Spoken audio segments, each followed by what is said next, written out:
আহক আমাৰ ৰাইজ ঢেকিয়াজুলি মহামায়া ভোজনালয় আমাৰ ইউকো ব্যাংকৰ অপজিটত আহক ৰাইজ। ঢেকিয়াজুলি চহৰৰ উৎকৃষ্ট হোটেল নিউ মহামায়া। ঢেকিয়াজুলি চহৰৰ এক নিৰ্ভৰযোগ্য প্ৰতিষ্ঠান এখন হোটেল নিউ মহামায়া। ইয়াতে বিভিন্ন উৎকৃষ্ট মিঠাইৰ পৰা আৰম্ভ কৰি বিভিন্ন বিস্কুট পোৱা যায়, ব্ৰেডৰ পৰা আৰম্ভ কৰি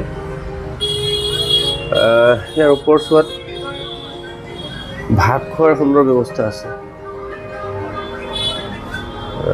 সবিশেষ দেখোন বিস্কুট বিভিন্ন কোৱালিটিৰ খুব সুন্দৰ বিস্কুটবোৰ ইয়াত পোৱা যায়।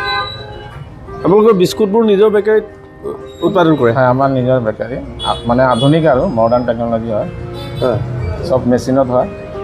কিমান বিধ বিস্কুট তৈয়াৰ কৰা হয়? ডেইলি মোটামুটি ধৰক হয় আৰু বিস্কুট, ব্ৰেড, পপ, পেটিছ আৰু বিভিন্ন ধৰণৰ হয়। মিঠাইবোৰ ক'ত বনায়? মিঠাইবোৰ আমাৰ ইয়াতে নিজা। আৰু ওপৰত খোৱাৰ ব্যৱস্থা আছে? ওপৰত আমাৰ খোৱাৰ ব্যৱস্থা আছে ভাতৰ।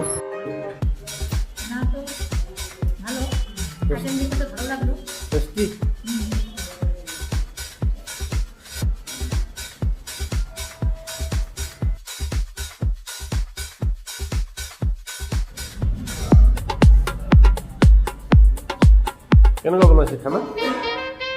খানা কি ক'ম?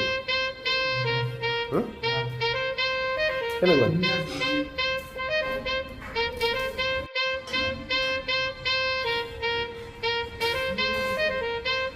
দাদা খানা কেনেকুৱা পাইছে?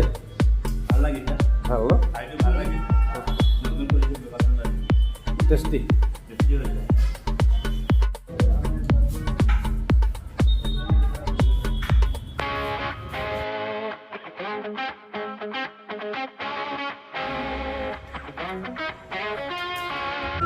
নমস্কাৰ, আপোনাক ধন্যবাদ, জয় গুৰু। একচুৱেলি আমি হ'ল চাহ দোকানী, বহুত পুৰণা, দেউতাৰ 1944ত বেকাৰী আৰু আমাৰ চাহৰ দোকান, মিঠাই দোকান। তাতে সদায় মানুহ আহে ভাত খাবৰ কাৰণে। ভাত খাব আহি কিনে যেতিয়া ভাত দিব নোৱাৰোঁ, ৰাইজ অলপ মনটো হাত তাত ধুই বহি চিটত ভাত বিচাৰে, ভাত দিব নোৱাৰোঁ। এতিয়া বহুত দিনৰ এটা আশা আছিলে যে আমাৰ ফাৰ্ষ্ট ফ্ল'ৰ আৰু ছেকেণ্ড ফ্ল'ৰ খালী আছিল, তাতে কৰিম বুলি। তেতিয়া আমি দেওঘৰ গ'লোঁ।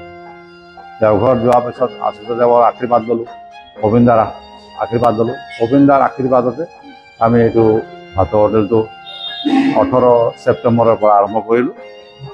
সম্পূৰ্ণ হাইজেনিক, পূৰা আপুনি সুখাদ্য খাদ্য। খোৱাটো আমাৰ এনেকুৱা যে আমি মানে যিহেতু ৰাইজ ঢেকিয়াজুলি ৰাইজৰ মানে এটা বহুত দিনৰ পুৰণা এটা আছিল, আকাংক্ষা আছিলে ঢেকিয়াজুলিত ভাতৰ হোটেল নাই, এনেকুৱা ভাতৰ হোটেল নাই। আছে সৰু সুৰা, বা মই মোৰটো ডাঙৰ বুলি কোৱা নাই, কিন্তু তথাপি মানুহে ৰাইজ 30-40 জনে বহি খাব পৰা ব্যৱস্থা আছে। আৰু একদম সুলভ মূল্যত নিৰামিষ আমিষ দুটাই আছে।